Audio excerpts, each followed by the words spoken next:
ఆదియు అంతమును అల్ఫయు ఒమేగయు అయిన మన దేవుని పరిశుద్ధ నామంలో ఆదివారపు ఆరాధనకు వాక్య ధ్యానమునకు మిమ్మల్ని అందరినీ ప్రేమపూర్వకంగా ఆహ్వానించుతున్నాను. గత కొంతకాలంగా మనం దానియేలు గ్రంథమును ధ్యానం చేస్తూ ఉన్నాం. గత వారం 10వ అధ్యాయాన్ని ధ్యానం చేశాము. ఈ ఉదయకాలమందు దేవుని యొక్క సన్నిధిలో ఆయన మాటలను మనం చదువుకోవడానికి దేవుడు మనకు మరి యొక్క అవకాశాన్ని అనుగ్రహించారు. అందును బట్టి దేవునికి కృతజ్ఞతాస్తుతులు చెల్లిస్తున్నాను. యెషయా గ్రంథం 46వ అధ్యాయంలో 9-10 వచనాలు చదువుతున్నాను. చాలా పూర్వమున జరిగిన వాటిని జ్ఞాపకం చేసుకొనడి. దేవుడను నేనే, మరి ఏ దేవుడునూ లేడు. నేను దేవుడను, నన్ను పోలిన వాడెవడునూ లేడు. నా ఆలోచన నిలుచుననియు నా చిత్తమంతయు నెరవేర్చుకొనదననియు చెప్పుకొనుచు ఆది నుండి నేనే కలుగబోవు వాటిని తెలియచేయుచున్నాను. పూర్వకాలం నుండి నేనే ఇంకా జరగని వాటిని తెలియచేయుచున్నాను అని దేవుడు తెలియజేస్తూ ఉన్నాడు. Here there is a comparison between the dead idols and living God ఈ చాప్టర్లో. సో ఇప్పుడు మనం ఇది ఎందుకు చదివామంటే, ఆది నుండి నేనే కలుగబోవు వాటిని తెలియచేయుచున్నాను అని దేవుడు అంటున్నాడు. పూర్వకాలం నుండి నేనే ఇంకా జరగని వాటిని తెలియచేయుచున్నాను అంటున్నాడు. So in the light of these versus let us meditate chapter 11 of Daniel. Let us pray. మహోన్నతుడా, పరిశుద్ధుడా, మా ప్రభువా, ఆది నుండి అంతం వరకు సమస్తము నీవే జరిగించేవాడవు. అల్ఫయు ఒమేగయు నీవే ప్రభువా. తండ్రి, మీ నామమునకు, మీ ఘనమైన నామమునకు, సర్వాధికారం కలిగిన నామమునకు వందనములు, స్తోత్రములు చెల్లిస్తున్నాం. ఇటువంటి సార్వభౌమ అధికారం గల దేవుని మేము తండ్రిగా కలిగి ఉన్నందుకు అది మా భాగ్యంగా మేము ఎంచుకుంటున్నాం. తండ్రి, ఈ ఉదయకాలమందు జరగబోవు సంగతులను దానియేలు నాకు ముందుగా తెలియచేసిన ఆ విషయాన్ని, కొన్ని ఈవెంట్స్ని మేము ధ్యానించుచుండగా, నీవే ఈ ప్రపంచం నాకు అధిపతివని, ఈ విశ్వము నాకు కర్తవని, మీ చిత్తమే ఈ లోకంలో జరుగుతూ ఉన్నది అని మేము నమ్మునట్లు, మా ఎడల కూడా నాయన మీ చిత్తమునకే మేము ఒప్పుకొనున్నట్లు సహాయం చేయమని, మా ప్రియులతోనూ మాతోనూ మాట్లాడమని క్రీస్తు యేసు పరిశుద్ధ నామంలో ప్రార్థిస్తున్నాం తండ్రి, ఆమేన్. దేవునామానికి స్తోత్రములు. ఈ ఉదయకాలమందు దానియేలు గ్రంథం 11వ అధ్యాయమును మనం ధ్యానం చేయబోతున్నాము. ఇందులో వీలైనంత మట్టుకు మనం ధ్యానం చేద్దాం. Most probably we will be meditating the first 5 verses. మొదటి 5 వచనాలను ధ్యానం చేద్దాము. ఇక్కడ we have seen in chapter 10 that there is a conflict, cosmic conflict between good and evil. ఇంకా మనం అనేకమైనటువంటి సంగతులు ఈ గ్రంథంలో రాబోయేటువంటి సంగతులను దేవుడు తెలియజేశాడు. నెబుకద్నెజరుకు ఒక కల వచ్చింది. ఆ కల యొక్క భావాన్ని తెలియపరిచాడు. అందులో ఉన్నటువంటి బంగారంతో చేయబడిన బంగారపు తల అవన్నీ కూడా 2వ అధ్యాయంలో 4 ప్రపంచ రాజ్యాలను గురించి కూడా మనకు 8వ అధ్యాయం 7వ అధ్యాయంలో తెలియపరిచినటువంటి వాటిని, 8వ అధ్యాయంలో ఒక పొటేలు, తర్వాత మేకపోతు యొక్క ఆ విజన్, ఇవన్నీ కూడా దేవుడు ముందుగానే దానియేలు నాకు తెలియపరిచాడు. ఇప్పుడు మనం చూస్తున్నటువంటి ఈ భాగం ఆనంద దేశం అనగా ఇజ్రాయేలు దేశం, యూదులు నివసించేటువంటి దేశానికి సంబంధించినటువంటి ఆ ఫ్యూచర్ని, జరగబోవు సంగతులను దేవుడు తెలియజేస్తూ ఉన్నాడు. ఇందులో మనకు ఆశ్చర్యకరమైనటువంటి వివరములు, పొలిటికల్ డెవలప్మెంట్స్ ఏ విధంగా ఉండబోతున్నాయి, ఆ పొలిటికల్ డెవలప్మెంట్స్ యూదుల మీద ఎటువంటి ప్రభావాన్ని చూపుతాయి అనేదాన్ని ఈ అధ్యాయం మనకు తెలియజేస్తుంది. ఇది రాబోయేటువంటి సంగతులను, ఇంటర్ టెస్టమెంట్ పీరియడ్లో జరగబోయే సంగతులను కూడా ప్రెడిక్ట్ చేస్తుంది. ముందుగా దేవుడు తెలియజేస్తూ ఉన్నాడు. అనగా పాత నిబంధనకు క్రొత్త నిబంధనకు మధ్యన 400 సంవత్సరాల కాలంలో జరగబోయే సంగతులను కూడా దేవుడు దానియేలు నాకు ఈ 11, 12 అధ్యాయాలలో తెలియజేస్తూ ఉన్నాడు. So we are in the very crux of the prophecy the Lord is revealing through his angel Gabriel. Gabriel దూతను పంపించి డేనియల్కి దేవుడు తెలియజేస్తున్నటువంటి ఈ ప్రాఫెసీని మనం చూస్తున్నాం. అందరూ అంటారు, ఈ లోకంలో చాలామంది జరిగిన తర్వాత నేను ముందే చెప్పాను ఇది ఇలా జరుగుతుంది అని జరిగాక చెప్తూ ఉంటారు. అలాగా మరి పరిశుద్ధ గ్రంథంలో జరిగిన తర్వాత చెప్పడం కాదు, జరగబోయే దానికంటే ముందుగా 375 ఇయర్ పీరియడ్లో జరగబోయే విషయాలు ఈ 11వ అధ్యాయంలో దేవుడు గాబ్రియేలు ద్వారా దానియేలు నాకు తెలియజేస్తూ ఉన్నాడు. సో ఇక్కడ 11వ అధ్యాయం మొదటి వచనం చూస్తే, మాదీయుడగు దర్యావేషు మొదటి సంవత్సరమందు మిఖాయేలును స్థిరపరచుటకు బలపరచుటకును నేను అతని యొద్ద నిలువబడితిని. డిరైయస్ ద మీట్. మాదీయుడగు దర్యావేషు మనకు ఎక్కడ కనిపిస్తాడు అంటే ఎజ్రా గ్రంథం 6వ అధ్యాయంలో కనిపిస్తాడు. ఎజ్రా గ్రంథం 6వ అధ్యాయానికంటే ముందుగా మొదటి అధ్యాయంలో ఒక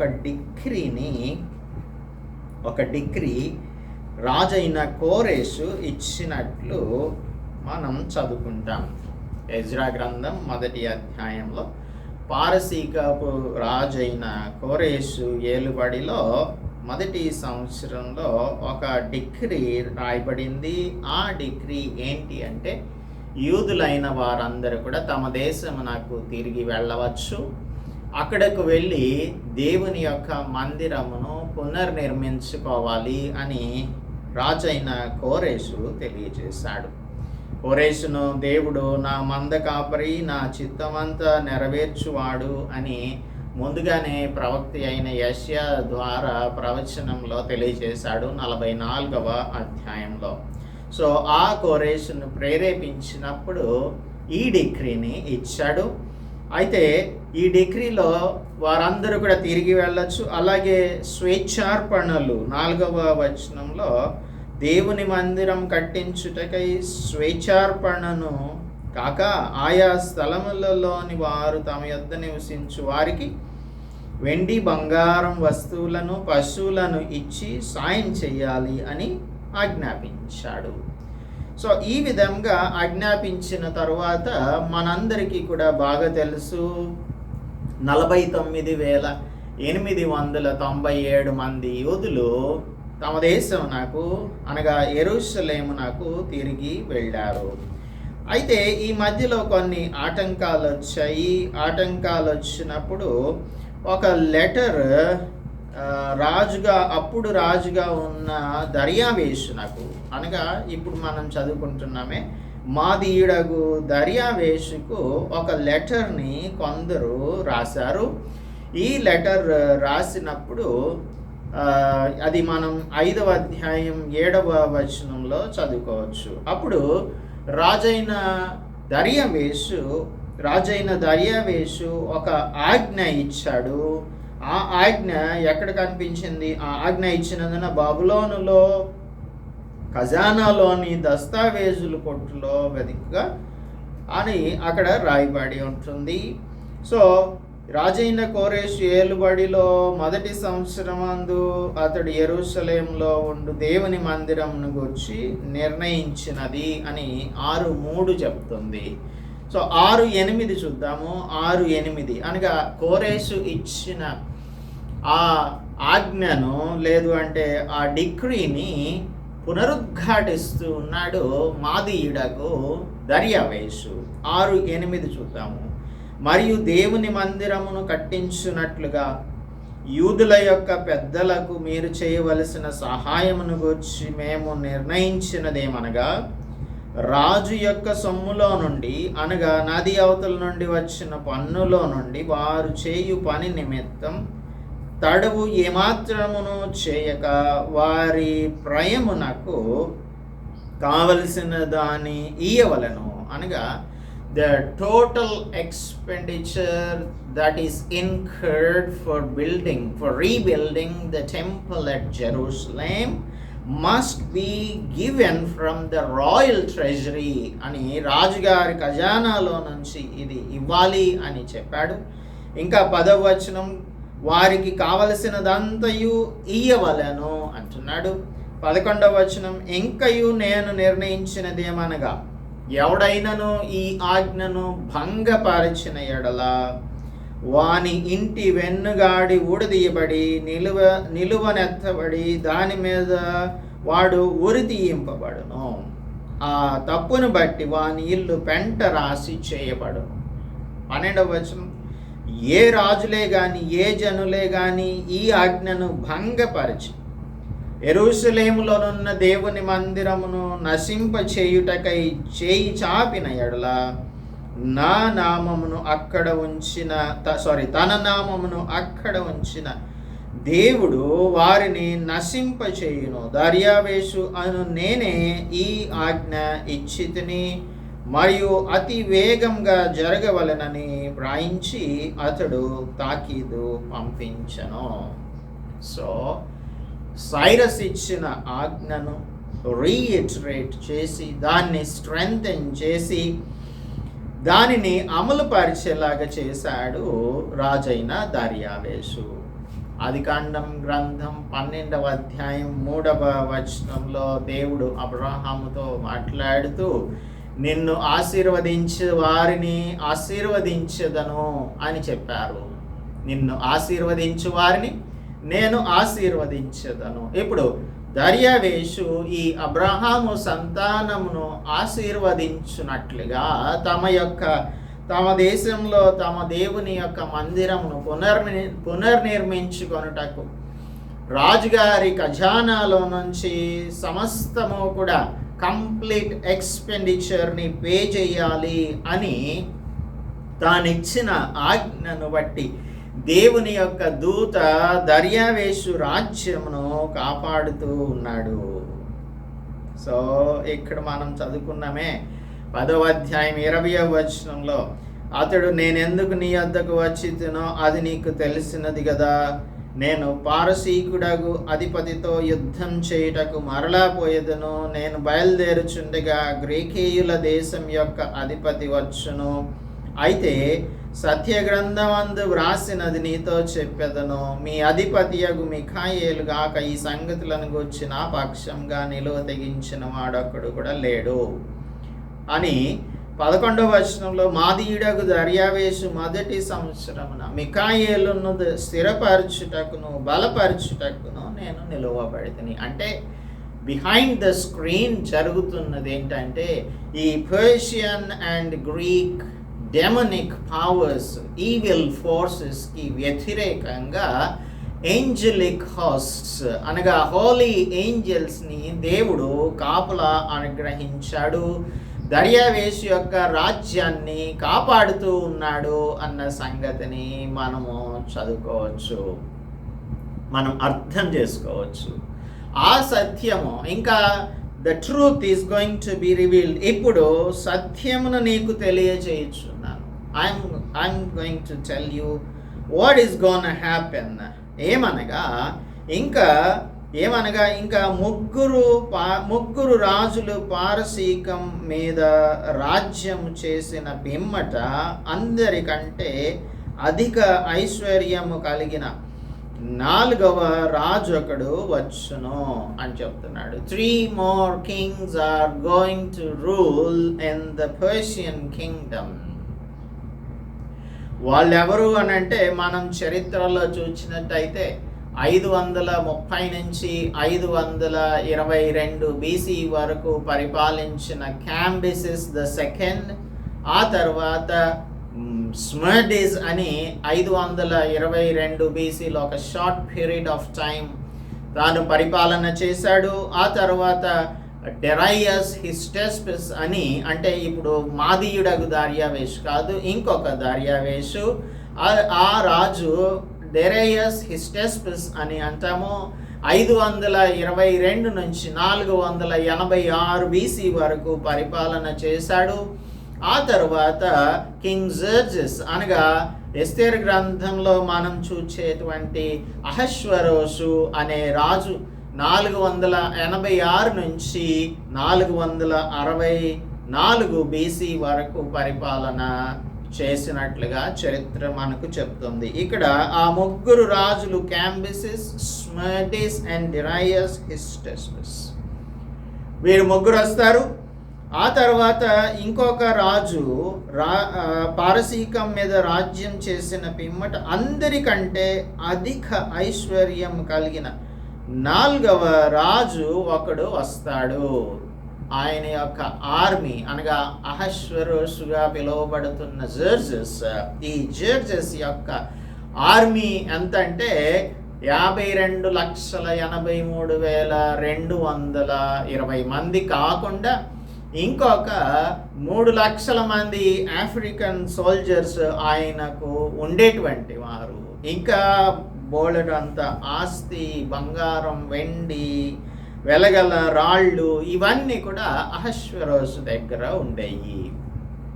సో ఆ తర్వాత జరిగేటువంటిది ఏమిటంటే గ్రీక్ యొక్క ఇన్వేజన్ 480 బీసీలో జరుగుతుంది. సో ఇక్కడ మనం చూస్తున్నటువంటి ముగ్గురు రాజులు క్యాంబిసెస్, స్మర్డిస్ అండ్ డెరైయస్ హిస్టెస్పిస్ తర్వాత వచ్చేది రాజైన అహశ్వరోషు, జర్జెస్ అని మనం చదువుకుంటున్నాము. ముందుగానే దేవుడు తెలియచేస్తున్నాడు, అతడు తనకున్న సంపత్తు చేత బలవంతుడై, he is very strong with his riches, అందరినీ గ్రీకీయుల రాజ్యం నాకు విరోధంగా రేపుతాడు. ఈ రాజు బలవంతుడిగా ఉండి, అనగా అహశ్వరోషు రాజు బలవంతునిగా ఉండి గ్రీక్స్ మీద వ్యతిరేకంగా అందరినీ కూడా ఒక కాన్ఫెడరేషన్ని తయారు చేస్తాడు. గ్రీకేయుల రాజ్యం నాకు విరోధంగా రేపును అని రాయబడి ఉంది. సో ద పర్షియన్ ఎంపైర్లో ఉన్నటువంటి 4 రాజులను గురించి ముందుగానే దేవుడు తెలియజేస్తూ ఉన్నాడు. దానియేలు నాకు గ్యాబ్రియల్ దూత ద్వారా. మనందరికీ కూడా బాగా తెలుసు, పర్షియన్ ఎంపైర్లో జూయిష్ పీపుల్ అందరినీ కూడా నిర్మూలం చేయడానికి రాజైన అహశ్వరోషు చేత హామాను అనేటువంటి వాడు ఒక తాకీదును తయారు చేయించి అది ఆ రాజ్యం అంతా కూడా ప్రకటన చేయించినట్లు, ఆ తర్వాత మొర్దెకై, తర్వాత యూదులు, ఎస్తేరు వీరందరూ కూడా దేవునికి ప్రార్థించుట ద్వారా ఏ విధంగా వారు ఆ యొక్క డిక్రీ నుంచి తప్పించుకోగలిగారు అన్నది కూడా మనకు బాగా తెలుసు. So the Persian empire wanted to wipe out the whole Jewish race. అలాగా ఈ యూదుల మీద లేదంటే యూదా రాజ్యం మీద ఎవరైతే ఇన్ఫ్లుయెన్స్ని చూపిస్తారో వారికి సంబంధించిన రాజ్యములను గురించి మనం ఈ గ్రంథంలో 11వ అధ్యాయంలో చదువుకుంటున్నాము. అలాగే గ్రీక్ ఎంపైర్ కూడా ఈ యూదులను సమూల నాశనం చేయాలి అని యాంటియోకస్ ఫోర్త్ అనేవాడు అటెంప్ట్ చేసి యూదులందరూ కూడా ఈ గ్రీక్ కల్చర్ని ఎంబ్రేస్ చేయకపోతే వారందరూ కూడా చంపబడతారు అని, వారందరినీ నిర్మూలన చేస్తాము అని ప్రకటన చేశాడు. అదేవిధంగా చాలా హేయమైనటువంటి కార్యములను చేసినట్లుగా మనకు చరిత్ర తెలియజేస్తుంది. We will also go into the details of that. ఇంతకుముందు మనం చదువుకున్నాము, హేయమైనటువంటి పనులను చేస్తాడు అనేది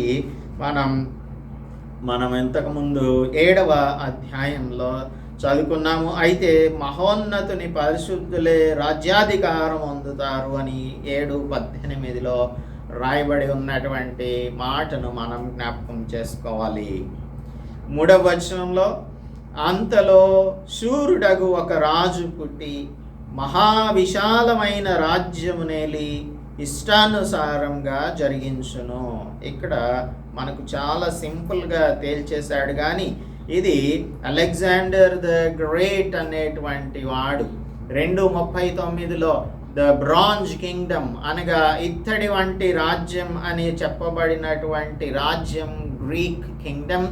ఆ గ్రీక్ కింగ్డమ్లో ఒక రాజు పుడతాడు అనే దానిని మనం ఇంతకు ముందు చదువుకున్నాము.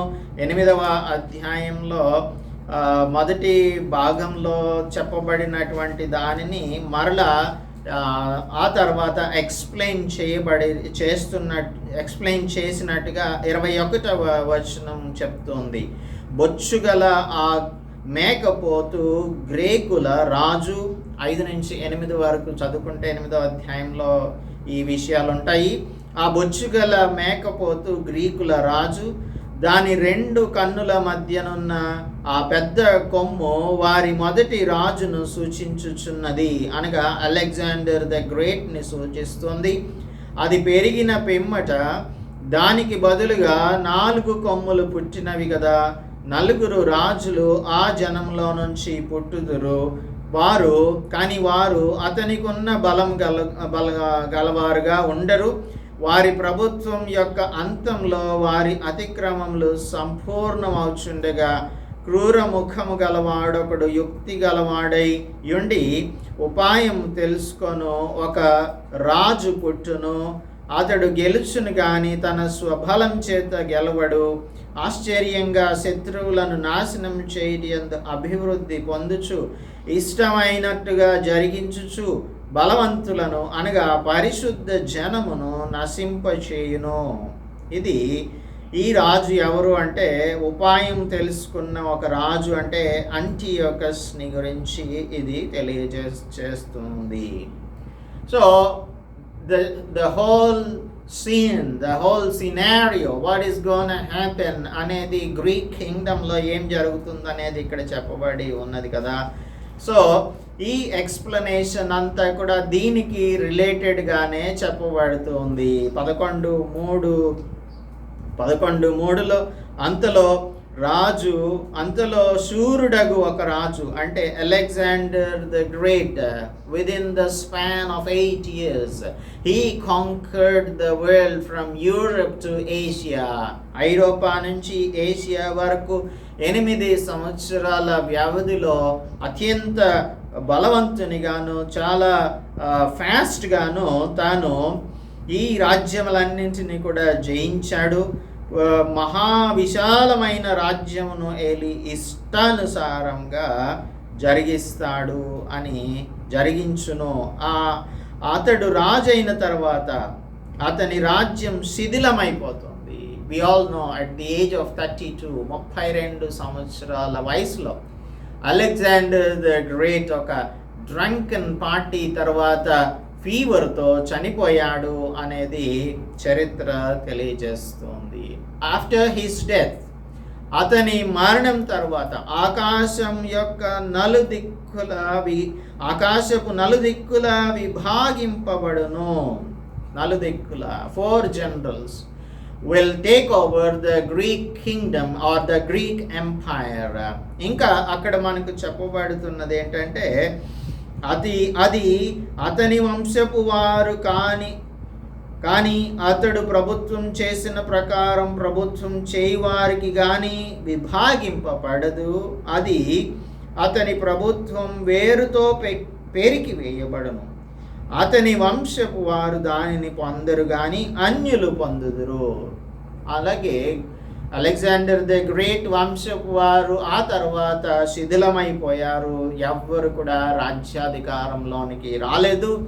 అయితే అప్పుడు నలుగురు రాజులు ఆకాశపు నలుదిక్కుల విభాగింపబడును. అంటే 4 kings will take over his empire. అదేవిధంగా ఉత్తర భాగమున ఉన్నటువంటి రాజ్యమును, అంటే 4గా డివైడ్ అయిపోయింది కదా, ఉత్తర భాగమును అప్పట్లో దానిని సిరియా అని పిలిచేవారు కాదు, ఆ తర్వాత దానిని సిరియా అని పిలుస్తున్నారు. ఇక్కడ మనకు 11వ అధ్యాయంలో దక్షిణ దేశపు రాజు, తర్వాత ఉత్తర దేశపు రాజు అని రాయబడి ఉంటాయి. ఈ ఉత్తర దేశం ఉందే, ఈ నార్థర్న్ కింగ్డమ్ని Seleucus kingdom or Seleucus Nicator అనేటువంటి వాడు తీసేసుకున్నాడు.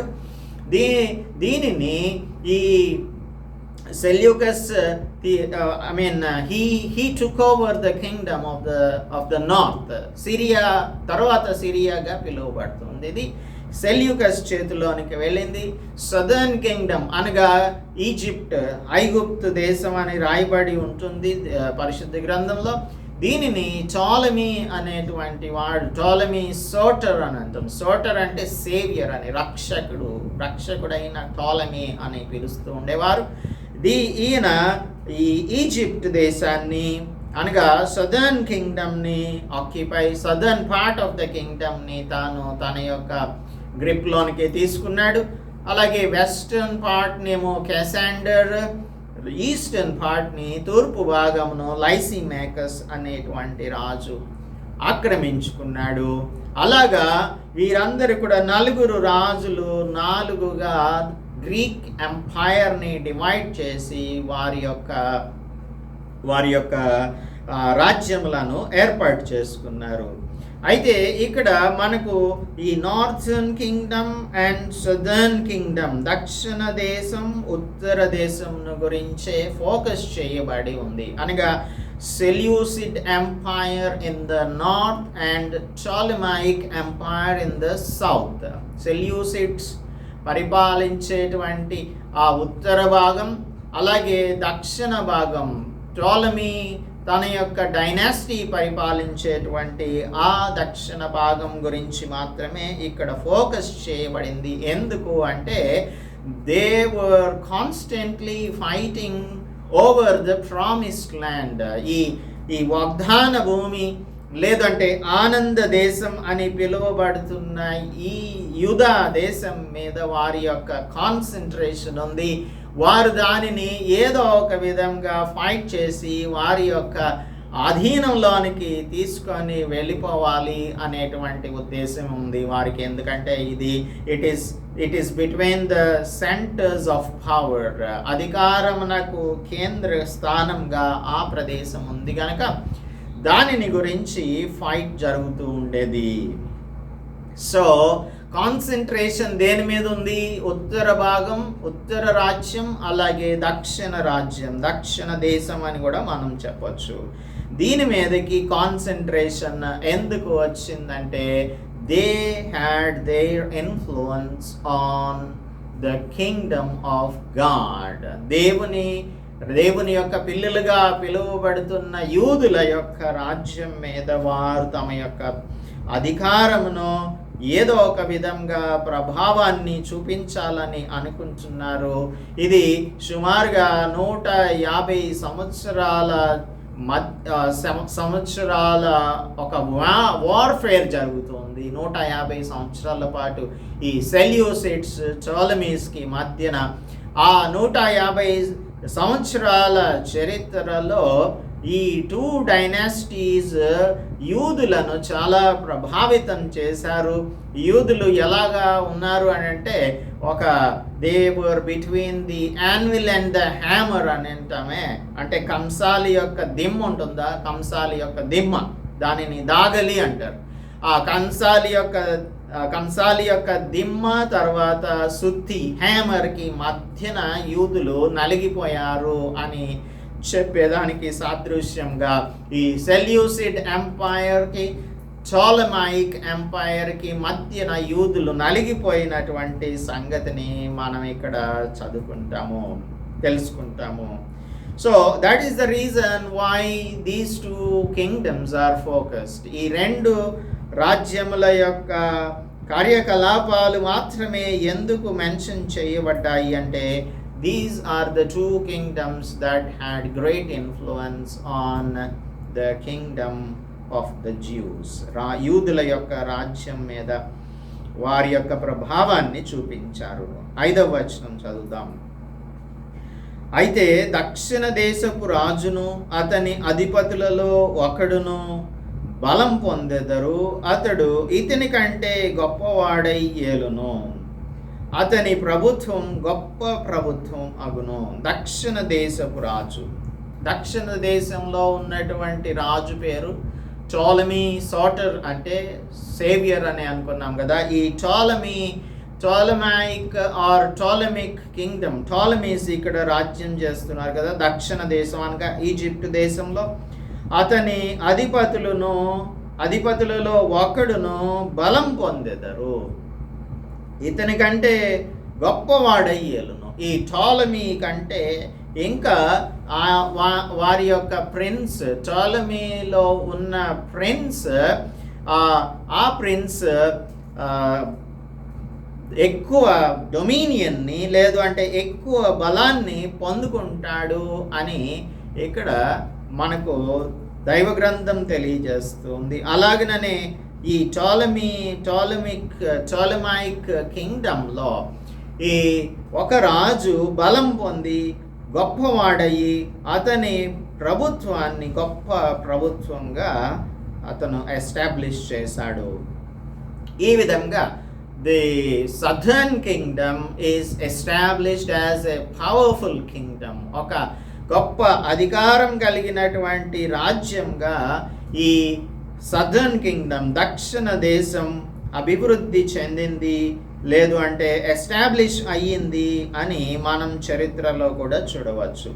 అతని ప్రభుత్వం గొప్ప ప్రభుత్వం అవుతుంది. కొన్ని సంవత్సరములు అయిన పిమ్మట వారు ఉభయులు కూడుకొనెదరు, మరియు వారు ఉభయులు సమాధాన పడవలెనని కోరగా, దక్షిణ దేశపు రాజకుమార్తె ఉత్తర దేశపు రాజునద్దకు వచ్చును, అయినను ఆమె భుజబలము నిలుపుకొన నేరదు, అతడైనను అతని భుజబలమునైనను నిలువదు. వారు ఆమెను తీసుకొని వచ్చిన వారిని, ఆమెను కానిన వారిని, ఈ కాలమందు ఆమెను బలపరిచిన వారిని అప్పగించెదరు. ఇప్పుడు ఏన్షియంట్ వరల్డ్లో ఎలాగంటే, ఇప్పుడు మనకు చాలాసార్లు మన కంటెంపరీ వరల్డ్లో కూడా చూస్తూ ఉంటాము. ఇద్దరు బిజినెస్ ఫ్యామిలీస్కి సంబంధించినటువంటి వారి పిల్లలను వివాహమునకు ఇచ్చుకుంటారు. ఒక సామ్రాజ్యం లేదంటే ఒక బిజినెస్ సామ్రాజ్యాన్ని ఏర్పరిచినటువంటి వానికి ఒక కుమార్తె ఉంటే, ఇంకొక బిజినెస్ సామ్రాజ్యాన్ని ఏర్పరిచిన వానికి ఉన్న కుమారునికి ఈ కుమార్తెను ఇస్తారు. వివాహంలో ఇచ్చినప్పుడు ఈ రెండు కుటుంబాలు ఒకటయ్యి ఇంకా పెద్ద బిజినెస్ సామ్రాజ్యాన్ని ఏర్పాటు చేయాలి అనేది వారి యొక్క ఉద్దేశంగా ఉంటుంది. లేదు అంటే ఏదో ఒక విధంగా మంచి చేసుకోవాలన్న ఉద్దేశంతో కూడా, ఒకవేళ ఏదైనా బిజినెస్ లాస్లో ఉన్న ఒక డైనాసిటీ ఉంటే లేదంటే ఒక ఫ్యామిలీ ఉంటే, ఎక్కువ బిజినెస్ బాగున్నటువంటి ఆ కుటుంబానికి వీరి కుమార్తెని ఇవ్వటమో లేకపోతే ఇట్లా ఎక్స్చేంజెస్ జరుగుతూ ఉంటాయి. ఇక్కడ జరిగింది ఏంటంటే, కొన్ని సంవత్సరాలైన తర్వాత వీరిద్దరికి మధ్యన ఒక ట్రీటీ జరుగుతుంది. మనం కొట్టుకులాడడం మంచిది కాదు, ఇది ఒక 150 years ఆఫ్ వార్ఫేర్ రెండు కుటుంబాలకు మధ్య, రెండు డైనాసిటీస్కి మధ్యన జరుగుతుంది. అయితే కొంతమంది ఆలోచన సరళి ఈ విధంగా ఉంటుంది కనుక వీరిద్దరు ఏం చేశారంటే కూడుకున్నారు. వారు ఉభయులు సమాధాన పడవలనని కోరగా, దక్షిణ దేశపు రాజకుమార్తె ఉత్తర దేశపు రాజునద్దకు వచ్చును. అంటే ఈ సిరియన్ కింగ్కి ఈ టోలమైక్ కింగ్డమ్లో నుంచి ఆ రాకుమార్తెను వివాహంలో ఆ రాజుగారికి ఇవ్వాలనేది వారి యొక్క ప్రపోజల్. ఇలాగా ఇస్తారు అనేది రాయబడి ఉన్నటువంటి సత్యం. వివాహంలో ఇస్తారు. అయితే ఏం జరుగుతుంది ఆ తర్వాత? అయినను ఆమె భుజబలం నిలుపుకొననేరదు.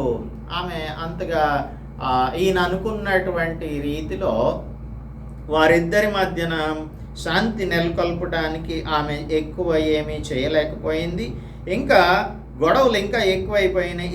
ఇతడైనను ఇతని భుజబలమైనను నిలవదు. వారు ఆమెను తీసుకొని వచ్చిన వారిని, ఆమెను కానిన వారిని, ఈ కాలమందు ఆమెను బలపరిచిన వారిని అప్పగించెదరు అని ఇక్కడ జరగబోయేటువంటి విషయాన్ని గురించి తెలియజేస్తూ ఉన్నాడు దూత అయిన గాబ్రియేలు. చూడండి, దేవుని యొక్క మాటలు ఎంత ఎంత ఖరాఖండిగా ఖచ్చితంగా ఉంటాయో. ఇప్పుడు మనము చాలాసార్లు పంచాంగాలు వింటూ ఉంటాం, లేదంటే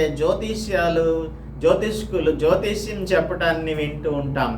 ఇవన్నీ వింటున్నప్పుడు వారు ఏం చేస్తారు అంటే ఏదో ఒక రాయిని చీకటిలో వేస్తూ ఉంటారు. అది తగిలితే వాళ్ళు సక్సెస్ అవుతారు, లేకపోతే వారు సక్సీడ్ అవ్వరు. దానికి ఇంకేదో ఒక కారణాలు చెప్తూ ఉంటారు, సాకులు చెప్తూ ఉంటారు.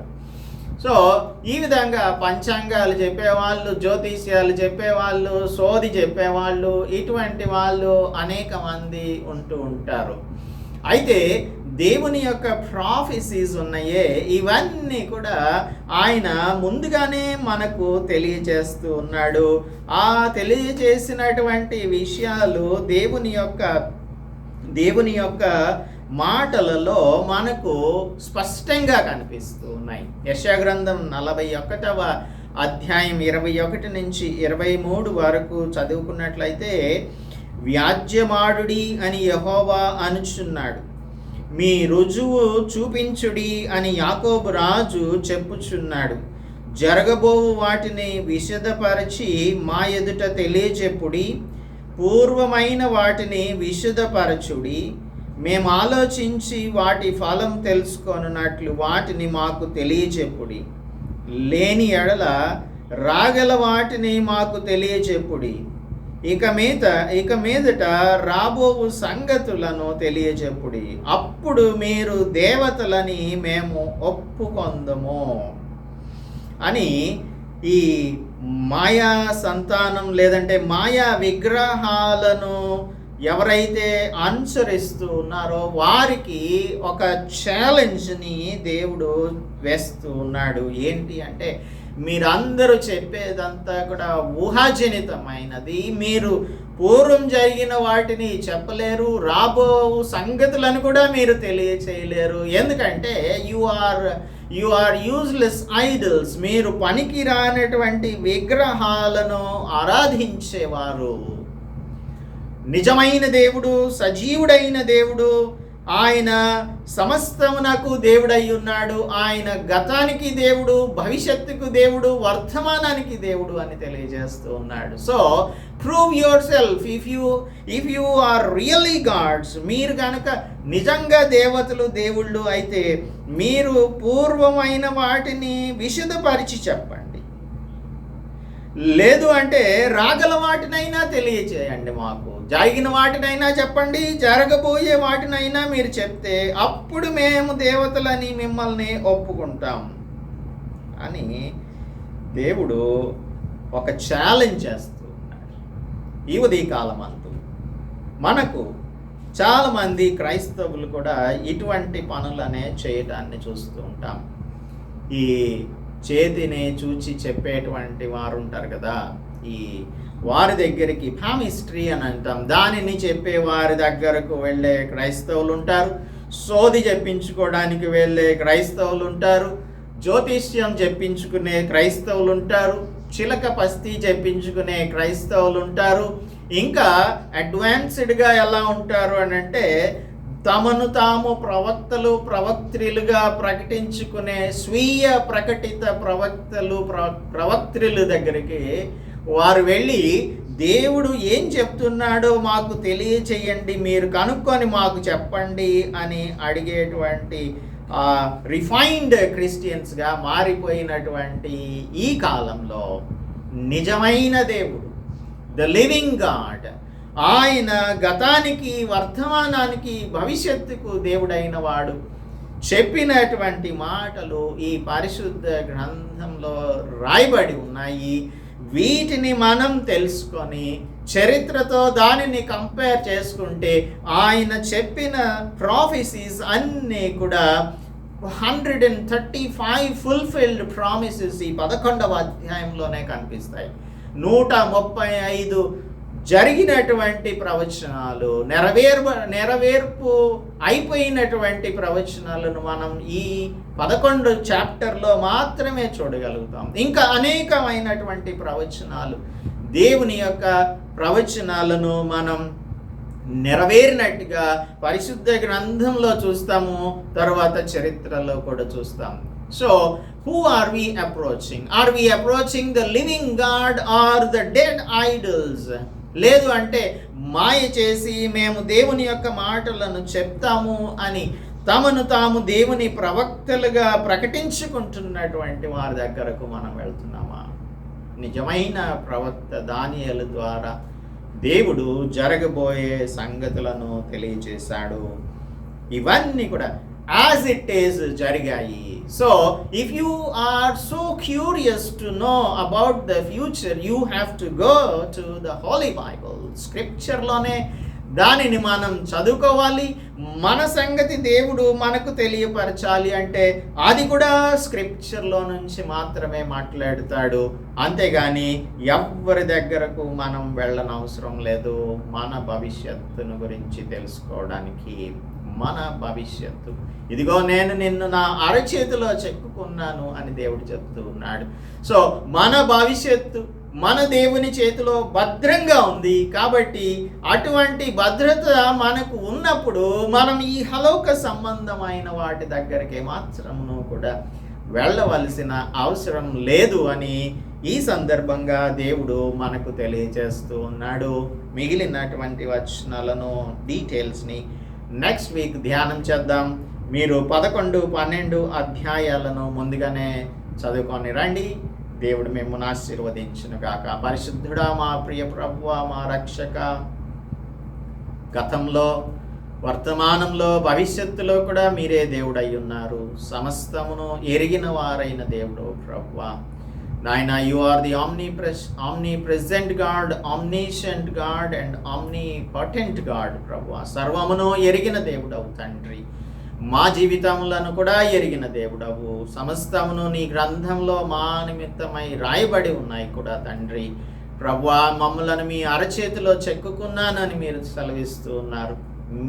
మీ యొక్క అరచేతులలో మేము భద్రంగా ఉన్నాం కనుక ఏ విషయంలో కూడా మేము భయపడే వారంగా కాకుండా మీ మీద ఆధారపడే వారంగా ఉండునట్లు మాకు కృప చూపించమని క్రీస్తు యేసు పరిశుద్ధ నామములో ప్రార్థిస్తున్నాము తండ్రి. ఆమేన్. దేవుని నామానికి స్తోత్రం. అందరికీ కూడా వందనాలు. మన తండ్రి అయిన దేవుని యొక్క ప్రేమ, ప్రభు అయిన యేసుక్రీస్తు కృప, పరిశుద్ధాత్మ నిత్య సహవాసం ఇప్పుడు ఎల్లప్పుడూ మీకు తోడయ్యుండి ఆయన వైపు మాత్రమే చూచేవారుగా, లివింగ్ గాడ్ ఏదైతే తన యొక్క హోలీ స్క్రిప్చర్స్లో చెప్పారో దానిని మాత్రమే నమ్మేవారిగా ఉండుటకు సహాయం చేయనుగాక. ఆమేన్.